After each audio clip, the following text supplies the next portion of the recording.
की ओर से पूज्य संधान सागर जी महाराज के श्री चरणों में वारंवार नमोस्तु निवेदित करते हुए आग्रह करता हूँ कि हे महर्षि अपने अमृतमय मंगलमय वाणी से हमसे स्वीकृता करें। नमोस्तु महर्षि। आदिम तीर्थंकर प्रभु आदिनाथ मुनिनाथ, आदि व्याधि अगमग मिटे तुम पद में मम मात। चरण शरण है आपके तारण तरण जिहाज, भवदधि तट तक ले चलो करुणा कर जिन राज। बोली मंडी वामोरा के अतिशयकारी बड़े बाबा आदिम तीर्थंकर आदिनाथ भगवान की। मूलनायक 1008 श्री चंदा प्रभु भगवान की। परम उपकारी संत शिरोमणि आचार्य गुरुवर विद्यासागर जी महामुनिराज की। परम पूज्य मुनि श्री 108 दुर्लभ सागर जी महाराज की।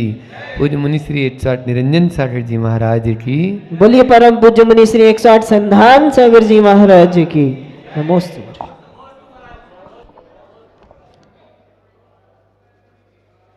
शुद्धात्म योगी की चर्चा प्रतिदिन आचार्य पूज्यपाद स्वामी की इन कारिकाओं के माध्यम से कर रहे हैं, जिसका नाम इष्टोपदेश है।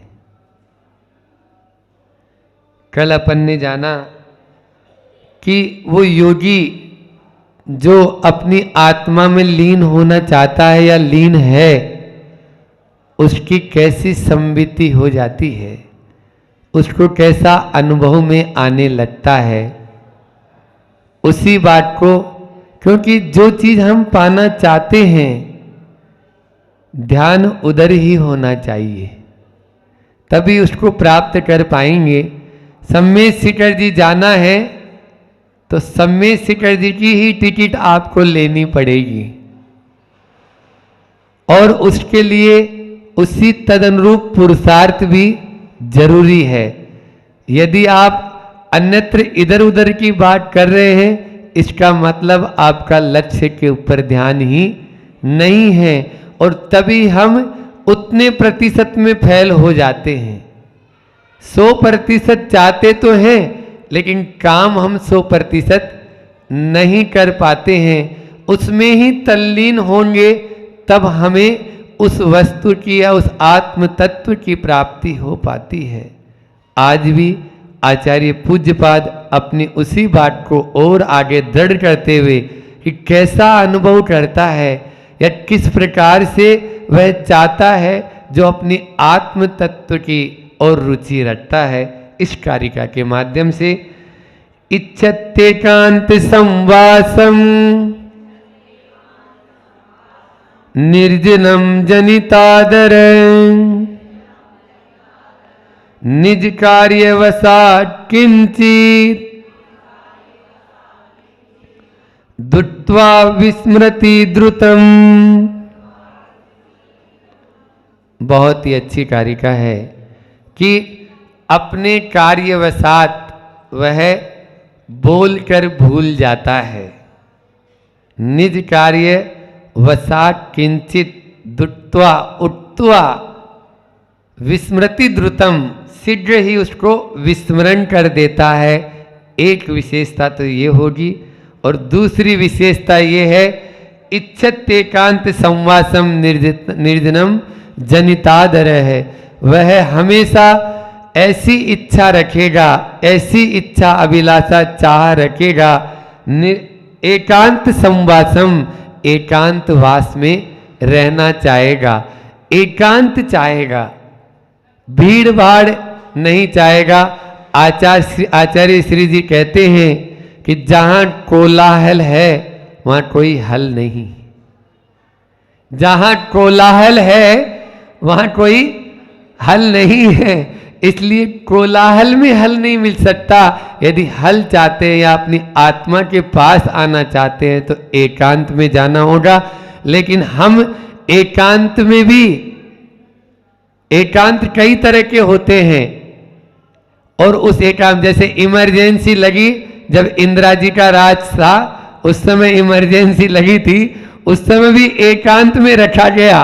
कुछ लोगों को काले पानी की सजा होती है तो वहां पर जाके भी विचारों से एकांत में नहीं जाएंगे, उस संसार के विकल्पों में ही अपने आप को मानेंगे और संसार के जितने भी यानी जो है ना विकल्प स्वयं में अपने आप में संसार बसाना है। आप एकांत में बैठ, तो एक सेठ जी थे, उन सेठ जी ने बाहर, शहर के बाहर, विदिशा जैसा शहर, और उसके बाहर में एक अच्छी हवेली बनाई। उस हवेली के देखने में देखो एक ही हवेली बनाई है, बड़ी हवेली है।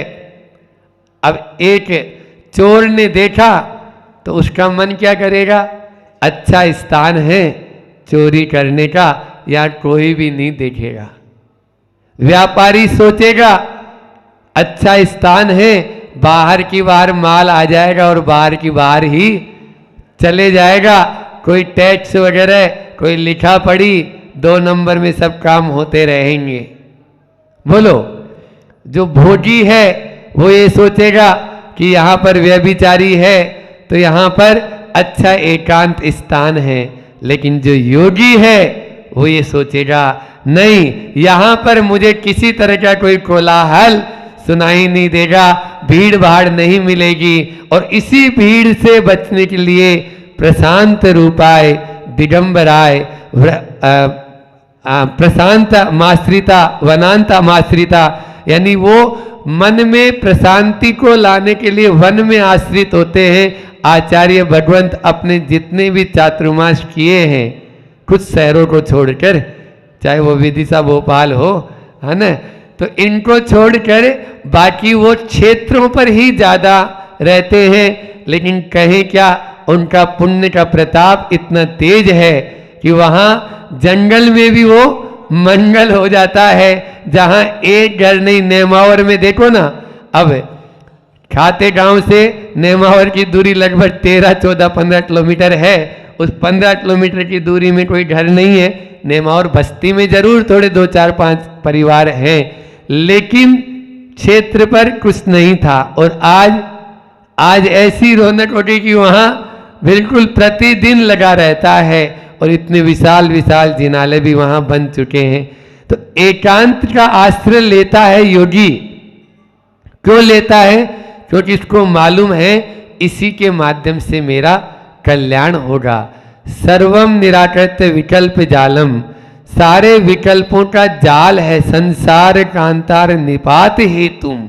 इस सामायिक पाठ में अपन लोग पढ़ते हैं कि जहां पर भीड़ भाड़ रहती है, जहां पर अभी हमने बोला कि आप आंखें बंद करके और मंडलाचरण करें, ठीक है ना, तो आंखें जब बंद कर लेते हैं तो बाहर की चीजों से अपन अपने ध्यान को हटा लेते हैं। भले ही अभी विकल्प अंदर में चल रहा है, एक होता है लोनली और एक होता है ओनली, है ना।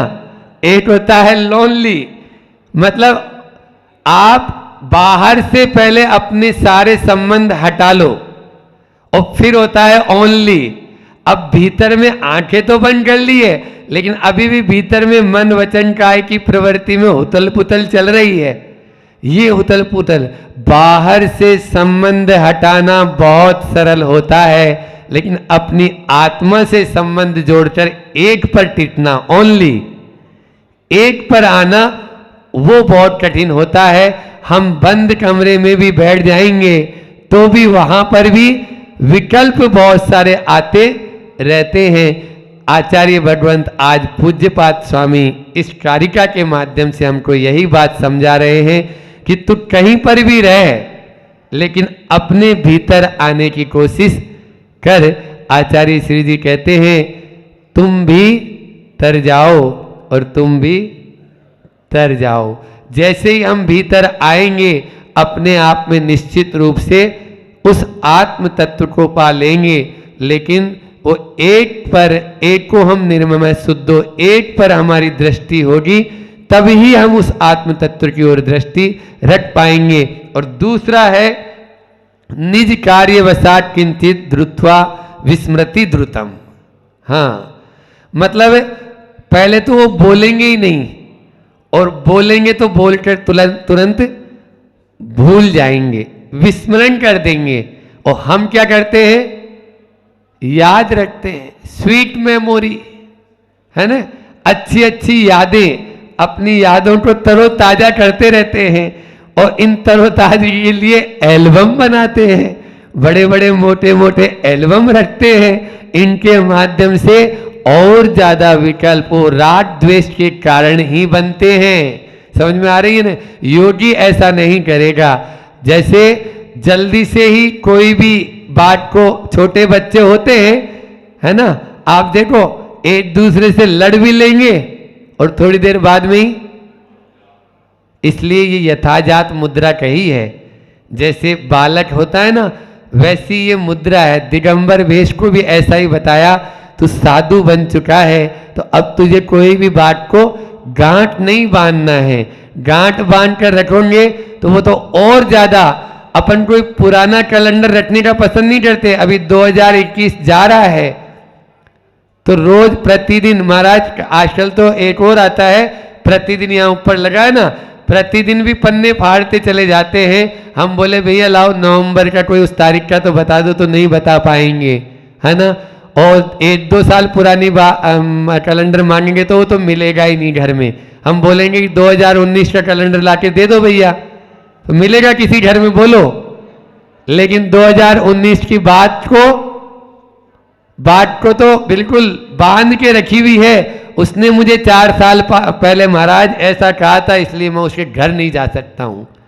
ये जो है ना, ये भोगी की और रोगी की परिभाषा है, योगी की ऐसा परिभाषा नहीं है। योगी तो तुरंत उसको भूल जाता है, और भूलना ही हमारा वो फार्मूला है ना, forget and forgive, forget and forgive, भूल जाओ और क्षमा कर दो। ये सबसे बड़ा, यानी आपके पास में एक तरह से अस्त्र शस्त्र है जो आपकी उन्नति में सहायक हो सकता है। यदि अपनी उन्नति करना चाहते हैं तो इसी प्रकार से हमको आचरण में लाना होगा। दूसरे के किए गए अपकार को तुरंत भूल जाओ, लेकिन अपने उसके किए हुए उपकार को कभी नहीं भूलना। अपकार को भूल जाओ। कैसे? जैसे जल पर रेखा, आपने जल में कोई चीज बनाई, इधर बनाई और इधर मिट गई, लेकिन पत्थर की रेखा के समान उपकार को कभी नहीं भूलना, नहीं तो आप कृतज्ञ कहलाएंगे। कृतज्ञ से बढ़कर मतलब इस संसार में कोई नीच पुरुष नहीं होता है, ये कुरल काव्य में कहा गया है। इसलिए दूसरे को उपकार को कभी नहीं भूलो, लेकिन अपकार को भूल जाओ। आचार्य श्री जी का सूर्योदय शतक का 1-2 लाइन है, दोहा है, भूल नहीं पर भूलना, भूल नहीं पर भूलना, शिवपत में वरदान। शिवपत में वरदान है, ये भूलना ही हमारी स्मरण शक्ति नहीं। अब विस्मरण शक्ति को बढ़ाने की दवाई खाओ। अभी तक तो स्मरण शक्ति बढ़ाने की आप लोग दवाइयां खाते रहे हैं। महाराज याद नहीं रहता है, बताओ ना महाराज, कोई दवाई बता दो महाराज, कोई स्मरण करने की, हमें याद ही। भूलो, भूलोगे तभी वो वरदान होगा। तो भूल नहीं पर भूलना, शिवपत में वरदान, नदी भूल गिरि को करे, सागर से संधान।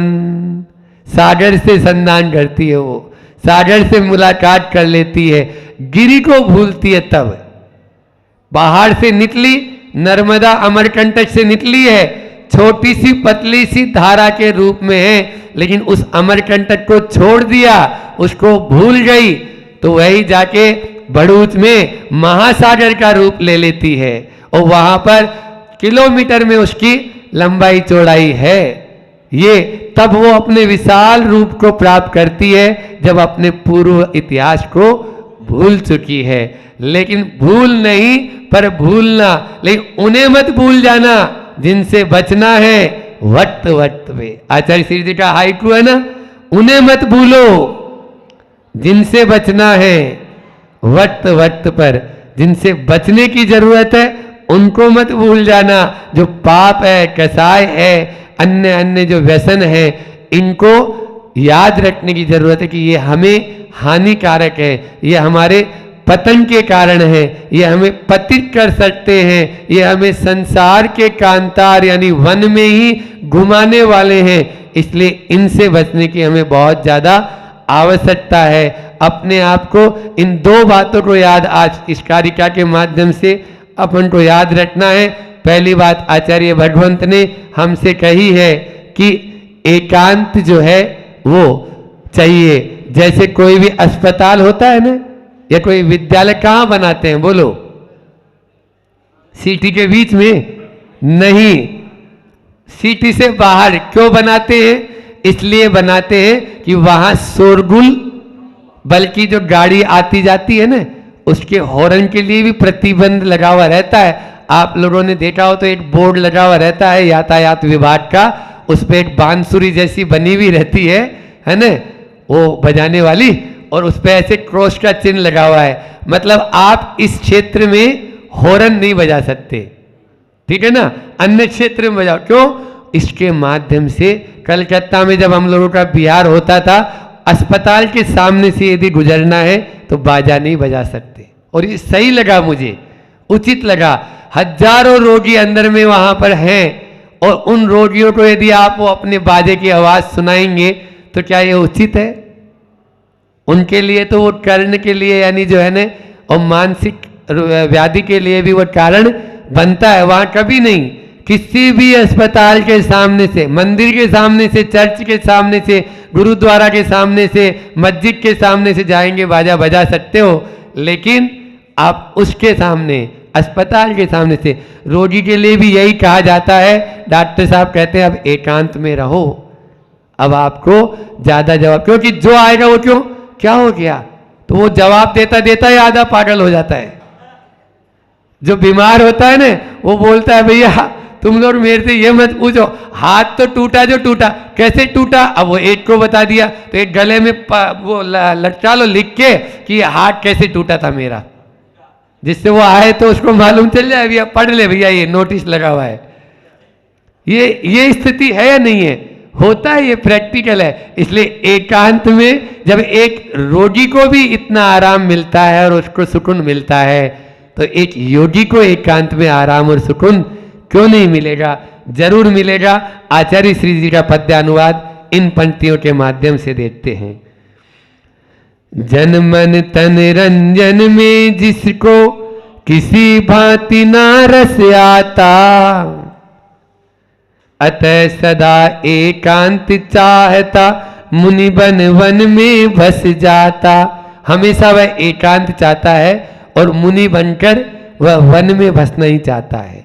जो सच में भीतर से जो मुनि है, वो हमेशा भीड़ से दूर होने का अपना चाहेगा। वो भीड़ जुटाने की बात नहीं करेगा, वो तंत्र मंत्र ये वो ज्योतिष वो तीसरी ये सब कुछ नहीं। वो तो ये चाहेगा भैया मैं महाराज हूं, महाराज के हिसाब से आप आ जाओ, दर्शन कर लो, देख लो, आशीर्वाद है, बस इतना ही। इससे ज्यादा हमारे पास में कुछ नहीं। आप अपना, हम हमारा, क्योंकि आपका रास्ता अलग, हमारा रास्ता अलग है। तो इस तरह से अतः सदा एकांत चाहता, मुनि बन वन में बस जाता। निजी कार्यवश कभी किसी से कुछ कहना हो कहता है, कहकर भी झट विस्मृत करता, अपने मन में रहता है। कहकर भी झट विस्मृत करता, अपने मन में रहता है। कह करके तुरंत भूल जाओ, इसी में अपना कल्याण है, और कोई कल्याण नहीं है। भूलना हमारा स्वभाव होना चाहिए, स्मरण में रखना नहीं। इतना ही कहकर मैं अपनी वाणी को विराम देता हूँ। समय भी पूरा हो गया है। बोले अहिंसा परमो धर्म की। आचार्य गुरु और विद्यासागर जी महामुनि राज की। एक गरीब व्यक्ति पहुंचा, एक गरीब क्या कहें, एक साधु पहुंचा और एक झोपड़ी के आगे, और उसने कहा बेटी भिक्षाम देही। तो उसने कहा हे बाबा जी कुछ नहीं है मेरे पास। बाबा जी बोले बेटा ना मत बोल। बाबा जी कुछ नहीं है, कहाँ से दूं मैं? बेटा ना मत बोल, तेरी जमीन की धरती की वो भूमि कि जमीन में जो धूल है उसको उठा के मेरे पात्र में डाल दे, पर ना मत बोल, ना, अगर तू बोलेगी तो आगे कभी कुछ दे नहीं पाएगी। उसने वो उठाई और डाल दी। साथ में रहने वाले ने कहा ऐसा क्यों कराया आपने, क्या करोगे? बोले देख, उसने जो था वो दिया, कल वो बहुत कुछ देगी, उसके अंदर देने के संस्कार पड़ जाएंगे, इसलिए जो था उससे मैंने वो ले लिया, कम से कम उसने उतना तो दान किया, अब मैं उसका चाहे जो करूं। तो जो है वो दे देना, 1 रुपये में से 5 पैसे दे देना, 10 पैसे दे देना, पर कभी पीछे मत हटना। दान की एक बात है, बहुत अच्छी कहानी है, समय तो हो रहा है, कहानी छोटी सी है, सुनाता हूँ, उससे शायद आपको कुछ मोटिवेशन मिले, और कम में सुना देता हूँ, 5 से 6 मिनट तो है अपने पास अभी। एक राजा बहुत विद्वान था, और विद्वान लोग तो होते ही हैं कि जो अच्छी अच्छी चीज़ों को ग्रहण करते हैं। एक बार वो वन में गए वन कीड़ा के लिए, और हुआ ये रास्ता भटक गए। रास्ता भटकते भटकते अपने ही नगर के एक किसान के पास पहुंचे। वो किसान भर धूप में इतनी मेहनत कर रहा था, उसको देखकर राजा साहब ने कहा, भैया इतनी कड़कती धूप में तुम इतनी मेहनत करे, तुम्हें मिलता क्या है इसका? तो बोले सब कुछ मिल जाता है प्रभु, कोई ज़्यादा आशा नहीं है, मेरा जीवन तो बड़ी हंसी खुशी कट रहा है। फिर भी क्या मिलता है? तो बोले प्रतिदिन का 4 आना मिल जाता है, प्रतिदिन का 4 आना मिल जाता है। बोले 4 आने में अपना जीवन, और इतनी खुशी कि तुम्हारे चेहरे पे इतनी खुशी नजर आ रही है, इतनी खुशी तो मेरे अंदर नहीं है जितनी खुशी तुम्हारे अंदर है। बोले बहुत खुशी से जीवन कट रहा है, 4 आने में कैसे अपने जीवन को चलाते हो, बताओ तो। तो उसने कहा मेरे इस 4 आने के 4 पहलू हैं। पहला, मैं अपने खाने में, अपनी पत्नी को खाने पीने में अपने उसमें लगा देता हूँ। दूसरा मैं अपना जो पहला कर्जा है उसको चुकाता हूँ। तीसरा आने वाला कर्ज के लिए रख देता हूँ, आने वाले कर्ज के लिए दे देता हूँ। चौथा, बोले मैं पानी में फेंक कर भूल जाता हूँ। राजा साहब पहेलियाँ समझ नहीं पा रहा था, आखिर है क्या चक्कर ये, बताओ तो सही क्या चक्कर है, क्या मांझ रहा है, वो समझ नहीं पाया। उसने पूछा भैया मैं नहीं समझ पा रहा हूँ, मैंने बहुत प्रयास कर लिया, पर मेरी विद्वता से तो ये चारों उत्तर समझ में नहीं आ रहे हैं। तो उन्होंने उत्तर दिए, बोले देखो भैया, पहला तो मैं अपने भोजन में लगा देता हूँ, अपनी पत्नी के सबके भोजन में लगा देता हूँ, तो ये हो गया खर्चे का। दूसरा जो आपने बोला है कर्जा, बोले कर्जा था मेरे माता पिता का, मैं वृद्ध माता पिता पर 1 आना खर्चा करता हूँ।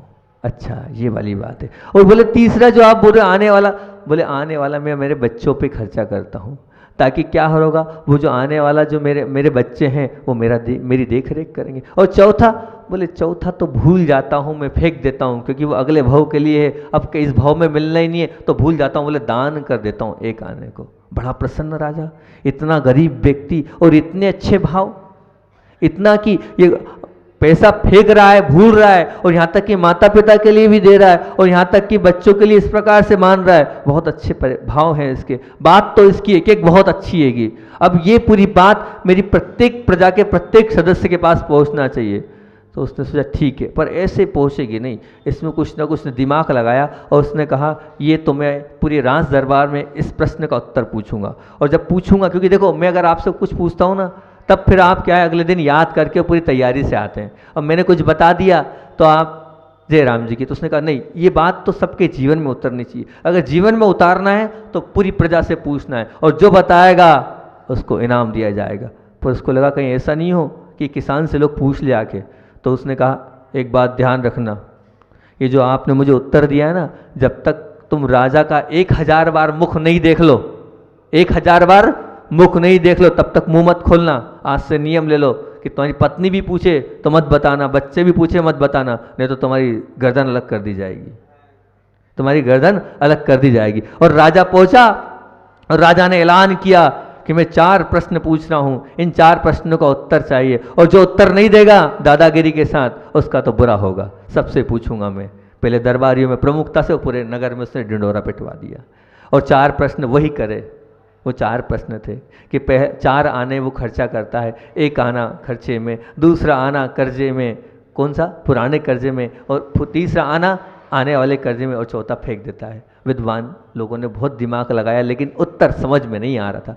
जब समझ में नहीं आया, लोगों को डर लगा क्या होगा, तो उन्होंने कहा ये देखो राजा साहब उस दिन गए थे, वहाँ पहुँचे थे, भले अकेले पहुँचे, वो ढूंढते ढूंढते उस किसान तो बता ही थे, किसान के पास पहुँच गए और किसान से बोला कि इसका उत्तर चाहिए। किसान भी समझदार, उसने कहा उत्तर तो बता दूंगा मैं, उत्तर तो बता दूंगा, पर 1000 स्वर्ण मुद्राएं चाहिए। कितनी? 1000 स्वर्ण मुद्रा। 1000 बार राजा का चेहरा देखा, रखते गया और चारों के उत्तर बता दिया। और चारों के उत्तर बताए राजा को। राजा ने कहा दाल में काला है, ये उत्तर किसी ने इतने विद्वान तो नहीं है। पता किया, किसान को लाए, बोले हाँ मैंने बताया। राजा साहब बोले अब बस तैयार हो जाओ, अब तुम्हारा सर धड़ से अलग होगा, तुमने ऐसा क्यों किया, एक राजा की अवज्ञा करी है तुमने। तो उसने कहा मैं अपने वचन से बंधा हुआ था, वो किया मैंने 1000 बार आपका चेहरा देखा है। राजा प्रसन्न। राजा ने कहा बहुत अच्छी बात है, बहुत अच्छा लगा इस समझदारी पर, आप बहुत समझदार है, आपका स्थान तो वहाँ पर नहीं हमारे राज दरबार में होना चाहिए। बात ये नहीं थी, बात प्रमुखता से क्या थी, वो 4 हिस्से कर रहा है। मतलब क्या, वो गरीब आदमी भी 25% दान कर रहा है, उस 4 आने में से भी 1 आना दान कर रहा है। कितनी बड़ी सोच है। आप अपने पे विचार करो, क्या 25% आप दान कर रहे हो? बताओ। वो खुश इसलिए था कि उस दे के खुश था, और आप खुश इसलिए नहीं हो क्योंकि आप रख के दुखी हो। दे के दुखी नहीं, आप दे के क्या हो, खुश नहीं हो, रख के दुखी हो। आप रख रहे हो इसलिए आप दुखी हो। और वो क्या था, देते जा रहा है, अगले जीवन के लिए देते जा रहा है, आप उसके लिए वो सुखी है। बताओ आप अपने जीवन में 25% दान करते हो, नहीं करते हो? करते हो? जो कमाई है उसका 25% देते हो? आप नहीं देते हो, हैं? अरे 1% नहीं दे रहे हो, 5% की छोड़ दो। 1% नहीं दे रहे हो, देना सीखो भैया। दोगे वही आपके काम आएगा, उसी से आपका आने वाला कल सुधरेगा। अपना समय हो गया है, यहीं पर अपन अपनी बात को विराम देते हैं। आत्म के अहित विषय कैसा है? कल अपन ने लोभ पर चर्चा कर रहे थे, तो वे 11वां प्रवचन लोभ पर हुआ अपना। हमने हाँ और नहीं की कल बात करी थी आपसे, क्या आपके जीवन में हाँ होना चाहिए, नहीं होना चाहिए। अगर नहीं होगा तो क्या होगा? जीवन में आनंद नहीं बल्कि खिन्नता होगी, हृदय में स्नेह नहीं बल्कि रुक्षता होगी, मन तृप्त नहीं बल्कि हमेशा रिक्त रहेगा, सभी में लोकप्रियता नहीं बल्कि अप्रियता होगी। और फिर उसके बाद बोला था कि हमारे लिए क्या क्या सोचते हैं वो आपके खुद के ऊपर निर्भर है। अगर आपने हाँ कहा तो निश्चित तौर से वो आपको महान मानेगा, वो आपको अच्छा मानेगा, नहीं तो वो आपको क्रूर और कृपण मानेगा। आपके नहीं के कारण वो आपको खराब मानेगा। अगर संदेश कल के प्रवचन का स्पष्ट था, क्या था? बात यदि अच्छी हो, सत्कार्य की हो, हित की हो, परोपकार की हो, तो कभी नहीं मत कहना, हमेशा हाँ कहना। उस हाँ कहने से सामने वाला तो संतुष्ट होगा और उससे कई गुना ज़्यादा आप संतुष्ट हो जाएंगे। फिर अंत में एक बहुत अच्छी बात बोली थी। वो क्या बोली थी? ढलान मिलने के बाद भी नीचे न आने वाला क्या हो सकता है? वो तो पत्थर हो सकता है, पानी नहीं। और रिक्त स्थान मिलने के बाद भी भीतर जो प्रवेश नहीं करे वो क्या हो सकता है? फौलाद हो सकता है, पवन तो नहीं। इसी प्रकार अगर आपके हृदय में सामने वाले को सहयोग करने की स्थिति देखने के बाद भी आपके भाव नहीं हो रहे हैं, तो मान के चलना आपका हृदय पत्थर दिल है, पाषाण दिल है। और फिर उसके बाद आपको मैंने वो किसान की कहानी सुनाई थी जो 4 आने को बांटता था। आप भी इस प्रकार अपनी संपदा, अपनी कमाई का 4 हिस्से में बंटवारा करेंगे तो निश्चित तौर से आपका भला होता चला जाएगा। अब अपन आगे बढ़ते हैं। आज मैं आपको लेके चलता हूँ महाभारत की उस कथानक पर जो वास्तविकता में एक बोध हमें देकर जा रहा है। बहुत अच्छा वो छोटा सा कथानक है लेकिन बहुत ही मार्मिक है, जो हो सकता है आपके मन को कुछ न कुछ चोट पहुंचा के जाए। बात उस समय की है जब युधिष्ठिर वार्तालाप कर रहे थे अपने राजमहल के बाहर और कुछ लोगों से चर्चा कर रहे थे। उसी बीच चर्चा के बीच दौरान एक याचक कुछ मांगने पहुंच गया। जैसे ही वो मांगने पहुंचा तो युधिष्ठिर ने कह दिया आज नहीं कल दे देंगे। युधिष्ठिर ने कहा आज नहीं कल दे देंगे। जब वो याचक वहां से निकल रहा था और खाली हाथ लौट रहा था, भीम ने पूछा क्या हुआ, आप तो हमारे पूज्य श्री के पास कुछ मांगने गए थे? तो बोले उन्होंने कल का कह दिया है। जैसे ही भीम ने यह बात सुनी कि हमारे बड़े भ्राता ने कल का कह दिया, ज्येष्ठ भ्राता ने कल का कह दिया है, बड़ा विकल्प हुआ। लेकिन बड़े भाई हैं, बड़े भाई को कैसे समझाएं? सीधे तो कह ही नहीं सकते कि विनय होती हैगी। आप लोगों के जैसा थोड़ी कि सीधे सीधे बोल दिया। पहले के लोग, वो जो लोग थे वो तो विनय करते थे, बड़ों के सामने मुंह नहीं खोलते थे। अब तो मुंह नहीं सब कुछ खुल जाता है, ये स्थिति हैगी। विचार किया भीम ने, क्या करूं, बड़े भैया की इस चीज़ को मैं कैसे सीख दूं कि बड़े भैया ने क्या किया हैगा।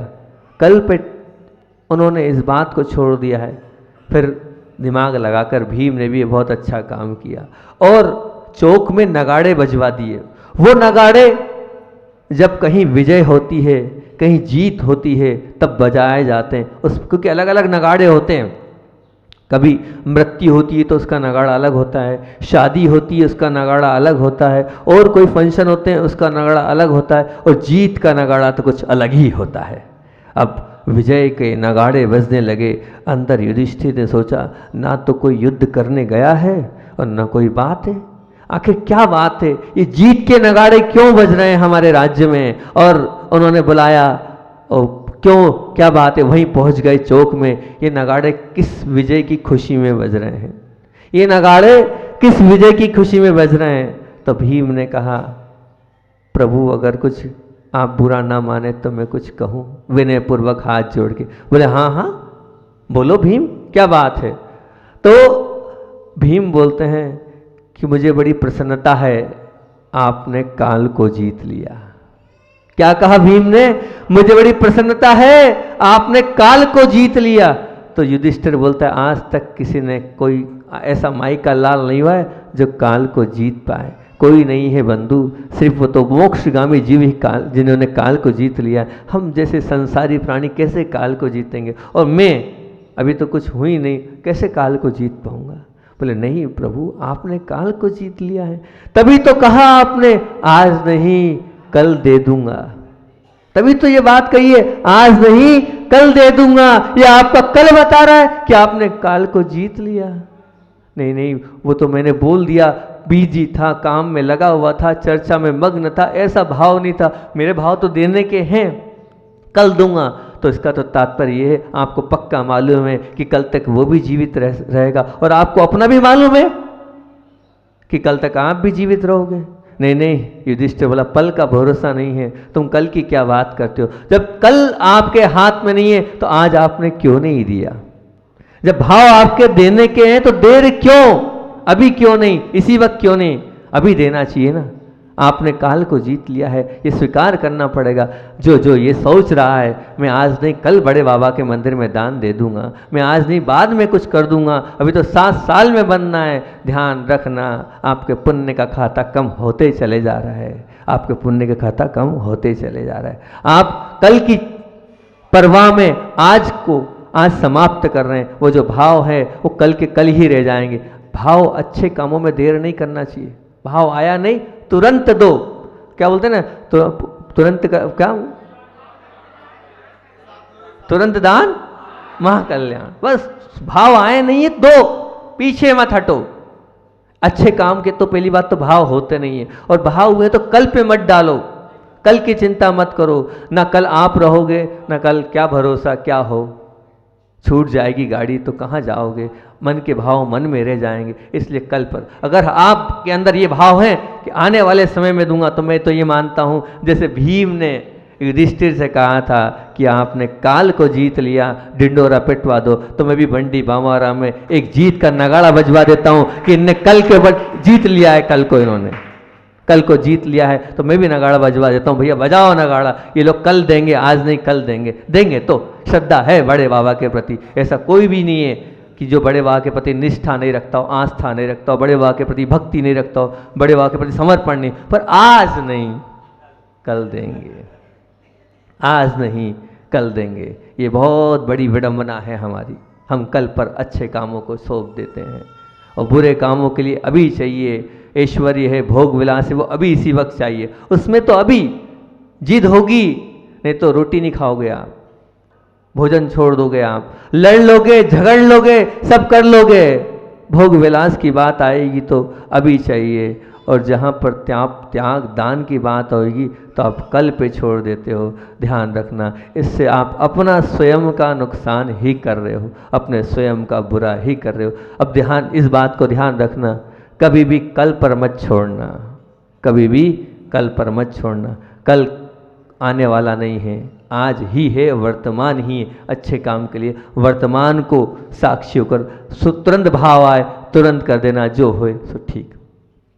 एक और इसी विषय को लेकर मैं बात रखता हूँ, क्योंकि लोभ पर बात चल रही है तो लोभ पर ही चलता रहेगा, भले आपका लोभ कम हो चाहे नहीं हो। मैं तो बोलता जा रहा हूँ कि क्या पता हो रहा है कि नहीं हो रहा है आपका लोभ कम। हाँ, मैं आपसे प्रश्न उत्तर की शैली है अपनी, तो वैसे ही प्रश्न पूछता हूँ। बताओ, आपके आपके जो नाखून है अंगुल के, वो बढ़ जाते हैं तो आप उसे कम करते हो कि नहीं, काटते हो कि नहीं? काटते हो। नहीं काटोगे तो फिर क्या है, पशु और आप में अंतर नहीं रह जाएगा। काटते हो, प्रमाण में कर लेते हो ना नाखून को काट के, है ना? नहीं तो फिर क्या होगा, कहीं लगा जख्म हो जाएगा। मतलब आप चाहते हो कि हम पशु जैसे नहीं रहें, इंसान बने, आप अपने नाखून काट लेते हो, है ना? करते हो। वैसे समझ जाते हो आप मेरी बात को, पहले से मुस्कुरा देते हो आप, क्या बोलना चाह रहा हूँ मैं, ठीक है। सिर पर जब बाल बढ़ जाते हैं तो आप बाल को कटते हो कि नहीं? कटाते हो।